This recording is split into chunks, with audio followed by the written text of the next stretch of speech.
역사에서 대교황이라고 불리는 인물 그레고리우스 1세에 대해 이야기해볼까 합니다. 네, 이 사람은요, 권력을 원하기는커녕 오히려 필사적으로 피하려고 도망쳤던 사람이에요.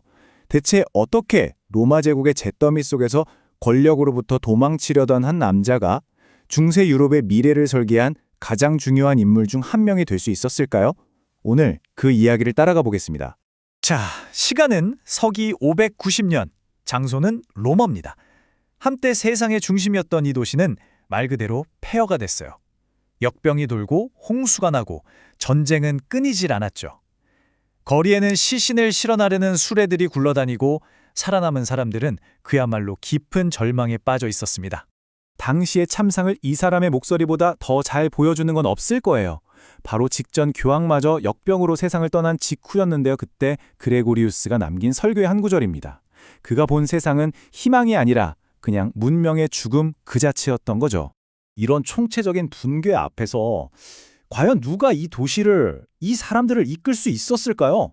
누가 이 잿더미 위에서 질서를 다시 세울 수 있었겠어요? 사람들 머릿속의 답은 사실 꽤 분명했습니다. 모두가 존경하는 수도사이자 과거에 로마 총독까지 지내서 행정 능력까지 검증된 인물, 바로 그레고리우스였죠. 근데 정작 그 본인은요, 전혀 다른 선택을 합니다. 도시를 탈출해서 숲속으로 그냥 숨어버려요. 말 그대로 그 무거운 책임감에서 도망친 겁니다. 결국 어떻게 됐을까요? 당연히 발각돼서 강제로 로마로 끌려왔고 교황이 되었습니다. 50살의 이 새로운 지도자는 너무나 큰 공포에 휩싸여 말할 기력조차 없다고 할 정도로 두려움에 떨었어요. 야망과는 정말 거리가 먼 사람이었죠. 아니, 대체 어떤 사람이길래 이랬을까요? 그의 이력을 보면 정말 독특합니다. 33살에 로마의 최고 행정가, 그러니까 오늘날의 시장 같은 사람이었어요. 근데 갑자기 이 모든 걸 버리고 아주 금욕적인 수도사가 됩니다. 그러다가 또 콘스탄티노플 황궁의 외교관으로 파견돼서 정치 감각을 익히죠.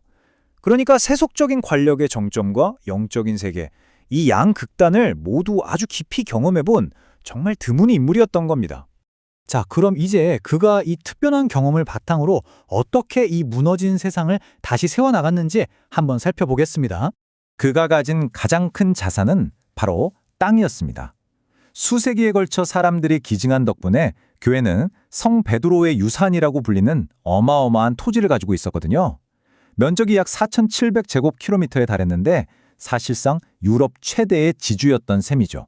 그레고리우스는 이 자원을 가지고 즉각 행동에 나섰습니다. 제국 정부는 이미 마비된 상태였으니까요. 먼저 교회의 토지를 체계적으로 관리해서 굶주린 사람들에게 식량을 공급했고요. 북쪽에서 롬바르드족에 쳐들어오자 군사 책임자를 임명해서 도시를 방어하게 했습니다. 심지어는요, 황제의 관리를 건너뛰고 직접 롬바르드족 족장들과 평화 협상을 맺기까지 했어요. 한마디로 텅 비어버린 국가의 역할을 교회가 대신 떠맡은 겁니다. 그의 리더십 스타일은 굉장히 현실적이고 또 꼼꼼했습니다. 한 관리인에게 보낸 편지를 보면 그의 성격이 잘 드러나는데요. 이렇게 불평을 해요. 형편없는 말 한 마리랑 좋은 당나귀 5마리를 보냈더군.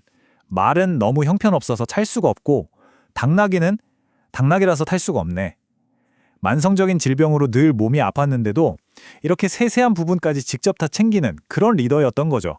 그래서 그의 묘비에는 하나님의 집정관이라는 아주 독특한 칭호가 새겨졌습니다. 집정관, 즉 콘술은 옛날 로마 공화국의 최고 통치자를 뜻하는 말이잖아요.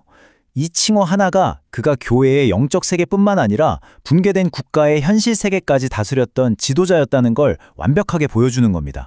하지만 그가 그냥 유능한 행정가이기만 했다면 역사에서 대교황이라는 소리는 못 들었겠죠. 그의 진짜 영향력은 바로 중세 기독교의 믿음 그 자체를 빚어냈다는 데 있습니다. 아주 유명한 일화가 하나 있죠. 로마 시장에 노예로 팔려온 잉글랜드 소년들을 본 거예요. 그 소년들의 출신이 앵글족, 앵글스라는 말을 듣고는 앵글족이 아니라 천사, 엔젤로구나 라고 말하며 잉글랜드 선교의 꿈을 키웠다는 이야기.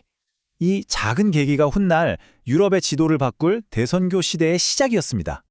여기서 진짜 흥미로운 점은 그가 완전히 새로운 교리를 발명한 게 아니라는 거예요. 대신에 이미 사람들 사이에 널리 퍼져 있던 믿음들, 예를 들면 성인들에게 기도를 부탁한다거나 성인들의 유품에 특별한 힘이 있다고 믿는 것, 또 죄를 지으면 고행으로 씻어야 한다는 생각 같은 것들을 교황의 권위로 딱 정리하고 체계화한 거죠.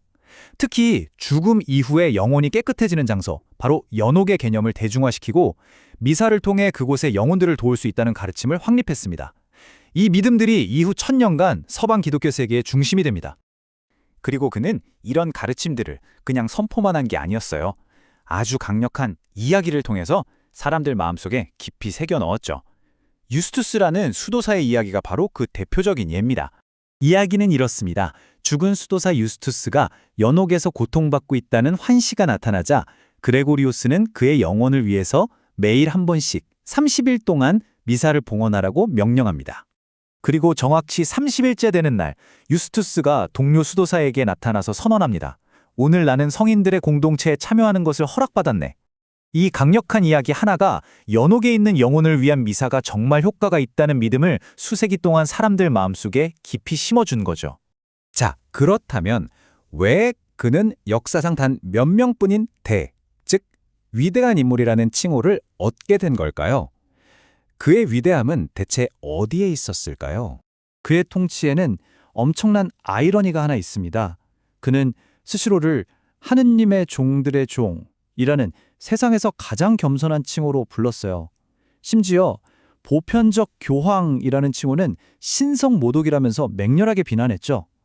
하지만 역설적이게도 그는 그 이전의 어떤 교황보다도 기독교 세계 전체에 훨씬 더 강력하고 실질적인 권위를 행사했습니다.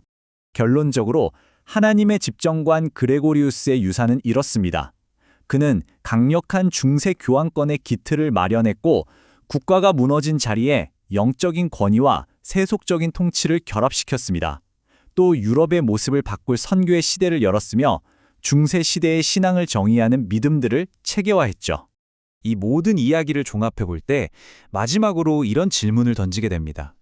정말 심각한 위기의 시대에 우리에게 진정으로 필요한 리더는 권력을 추구하는 사람일까요?